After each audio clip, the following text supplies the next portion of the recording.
Hello everyone, it's Melissa Sweet, public health journalist with Croaky, coming to you from Canberra University on Ngunnawal country on IH May Day, and very pleased to have here a researcher at the university, Brad Moggridge, who's going to be talking to us about his research, Indigenous knowledge and management of water. So Brad, can you just tell us a little bit about who you are and what you're from and what you're doing here at Canberra Uni? Thanks for sitting down and having a yarn. My name's Brad Moggridge, Kamilaroi man, so northwest New South Wales, born and bred in Sydney, Western Sydney on Darug land, and now live in Canberra. My background is science, so I've been in the science realm for a number of years, enjoyed science as a child and now a scientist, I suppose. So what I've recently termed is a STEM original. So that's STEM, which is science, technology, engineering and maths, plus Aboriginal equals STEM original. There's not many of us out there. They're out there all in different fields, but I suppose Aboriginal people don't really go towards the sciences especially. But what I have found throughout my career, being in government, research, consulting, is that science can offer a lot to, and we Aboriginal people were the first scientists of Australia, so we tested the environment, we understand the environment, we know the environment, and especially in the water space. We're a dry continent and we're an old culture, and knowing where to find and refine water on this continent is a part of our survival. So it's built in a lot of the times through the dreaming, the songs, the stories, the dances, the song lines, and a lot of the song lines in dry country link water places. And I suppose there's rules around who can go to certain water places, and that with Western water management has gone out the door, unfortunately. So my journey, we're all on different journeys, and I think my journey has been to try and influence. So I suppose that's my journey. And what are you doing here at the university? You're doing... In November last year, my career sort of hit a crossroads because I was in New South Wales government, and unfortunately they ended they're on their way to ending the program that I led for 4 years, and we've done some great stuff, the Aboriginal Water Initiative, and I found myself, I would have had to find another job potentially, and I had a chat with a couple of people here. Peter Riddell was one. He connected me with the Institute for Applied Ecology here, and Ross Thompson, the director, and we had a bit of a yarn and talked about obviously the opportunity of a PhD postgrad studies, and come up with a question I wanted to answer, and sort of went from there. And then November I signed up, and now I'm a full-time uni student. So being the top of my game, I suppose, in water, in government and places, and now I've gone back to being a nobody, which is nice. And are you doing a particular research project with a research question, or? Yeah. So my main aim is to try and influence Western water management with traditional knowledge. So test the system to try and identify traditional knowledge that can influence water management, and then actually order the water and deliver it and see what happens. And are you working in a particular place, or? I'm looking at Australian context, so my sort of starting point has been Australia, to see what has happened, how it's happened, what's worked, what hasn't, and then we start looking at international perspectives to see, I suppose, best practice, see what's happened across, New Zealand's doing some great stuff, North America, Canada, South America potentially as well. So I just want to get an idea of who's doing what, and then come to a point where I deliver water based on traditional knowledge. Can you tell us about the principles that underlie Indigenous water management? Well, I suppose they're the essence of life. That's rule number one, is that without water you're not here. So, and being an old culture on a dry landscape, water would have been the number one priority for survival. And usually where there's water, there's usually other resources as well. So a lot of the law, Aboriginal law and I suppose customs are linked to protecting water. And if you're not near a surface water environment, so a river or a lagoon or a I can't say a dam, there weren't no dams back then, but a lagoon or billabong, your only other option is potentially groundwater, and that is underground, and if you don't know where that is in a dry landscape, you're not going to survive for much longer. So the rules around accessing water, some of them are, I suppose, basic common sense, really, to protect that water source. You know, the lawmen and lawwomen would have had rules around who could go to certain water places, and unfortunately, that, as I said earlier, that's gone out the window a bit, and you know, you've got cattle and camels and every other beast trying to drink this water, you know, and accessing this water in dry places. But what I want to do really is to work with a couple of mobs. So one of them will hopefully be my mob, the Kamilaroi mob, and also in Western New South Wales on the Barwon Darlings. So I want to try and work with them to build an understanding of what their value sets are for water, times of water, you know, when droughts used to happen, when floods used to happen, and what were some of the indicators, and was it linked to potentially a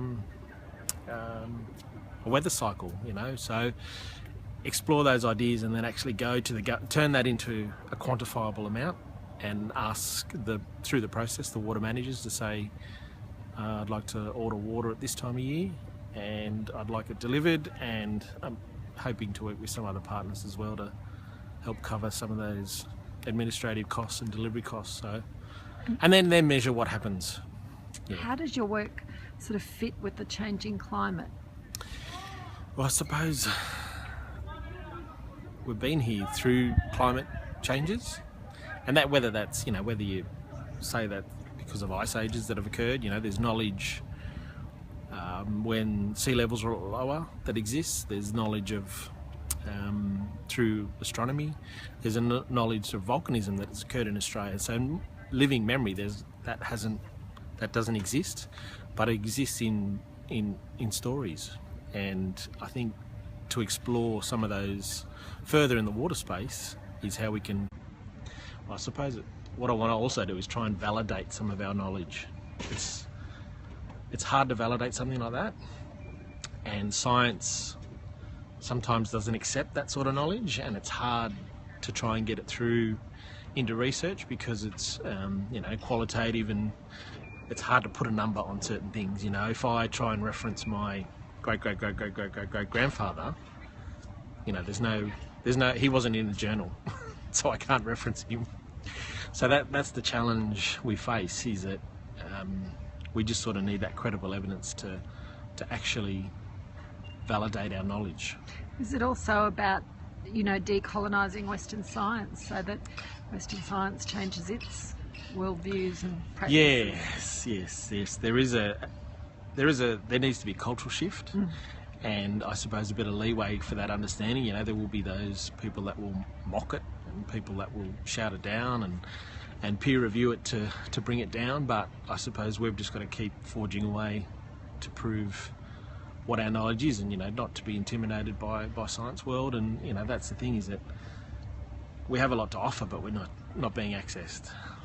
And just on that concept of storytelling, because in some ways Western science is very hard on storytelling, isn't it? You know, Yes. The story is not data. The myth. Yeah. Myths. And yet on the other hand, I think there's this real push in science now with knowledge translation, everything, to value storytelling, because that's how you actually make a difference. Yeah. It's how you engage people. Yeah, definitely. And I think it'd be good to get some of the old people to tell their stories, you know, and I've got to be, you know, you have to be careful around that, because, you know, some of that knowledge is highly sensitive and may not be for the public domain, but and some knowledge is gender specific, so men's and women's business. So I need to be careful if it's women's business. So we need to get those stories told. But one of the challenges, I suppose, is that Australia doesn't celebrate our culture. You know, everyone wants an Indigenous experience, but they don't celebrate our culture. And I think that's one of the big things, is that Indigenous knowledge, Australians should be proud of it and celebrate it. You know, like if it's in your backyard, you should be celebrating that, like some of those big properties have got huge amounts of Aboriginal occupation evidence and artefacts potentially and significant sites, and I think it's a shame that it doesn't really get celebrated. Yeah. And you mentioned also that you'd like to see more young Aboriginal and Torres Strait Islander people going into science. So, Yep. Why do you think that's not happening now, and what do you think would make it more attractive for people Yes. to become science? Because Science is... Sorry. there you go. No, just as we were saying, a lot of people tend to go into health or maybe Education and law, but not so much science. So. I suppose science isn't sexy. I don't know how we change.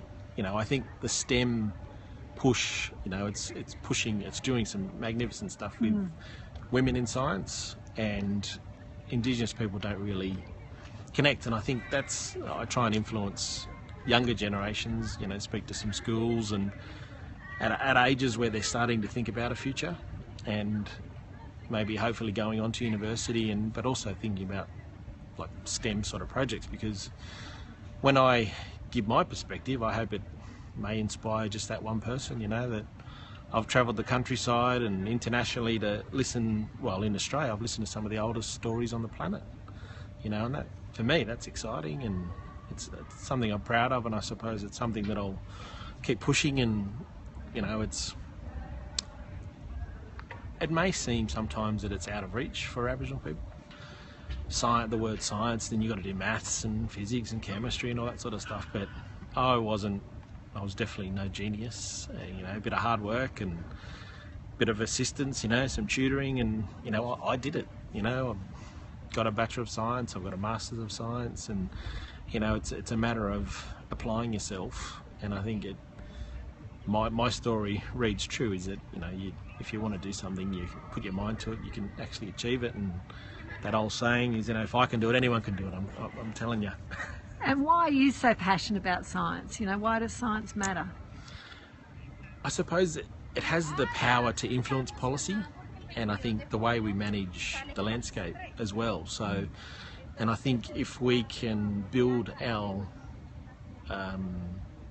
knowledge and build some data and evidence around traditional knowledge, I believe that's the way we can actually influence science.